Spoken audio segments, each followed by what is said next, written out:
Why Islamic Republic of Iran is executing the protesters?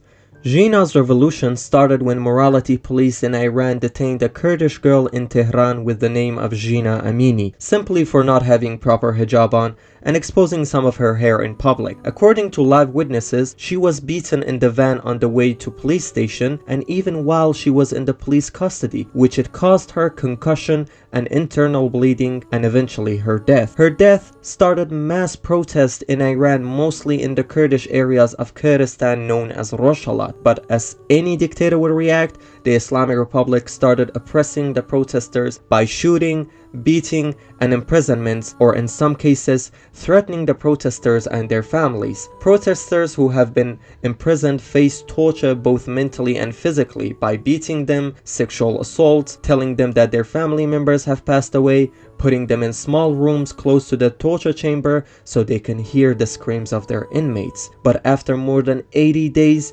protests and strikes are still ongoing and people don't want to stop. The Islamic Republic even went one step further and started killing and abducting children to create fear in hearts of protesters in hopes of they stop demonstrating against the government. On 16th of November 2022, Iranian parliament discussed over the execution of more than 15,000 protesters who had been arrested, and with the majority of seats agreeing with the carrying out a mass execution to control the public, they built the foundation of their solution to silence the protesters. Their decision reflected widely across the globe and millions of people all around the world started objecting this act by demonstrating and posting about it on social media. Western countries started their opposition and demanded Iran to stop the oppression and change their decision about the executions. But unfortunately, on 8th of December 2022, the regime carried out the first execution, which is the first step to start their mass killings of 15,000 arrested protesters. Mohsen Shekari, a 23-year-old boy, was the first unfortunate victim of Iranian parliament's decision to execute the protesters. His death angered the protesters and Kurds and Iranians living in exile and started mass protests all around the world. European Union once again warned the Iranian regime to stop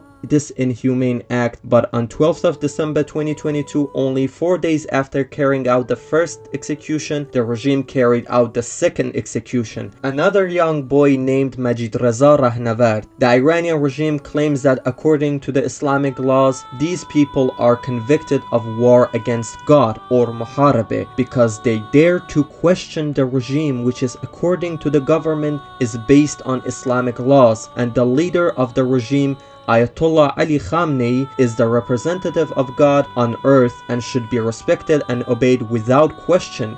Now the regime is determined to silence the protesters by carrying mass executions across the country. In these times, humans must stick together and support one another. So I from here ask anyone who watches this video to raise your voice for justice and freedom. Human rights are the basic rights of every single human, and we as humans should feel responsible when there is a threat against humanity.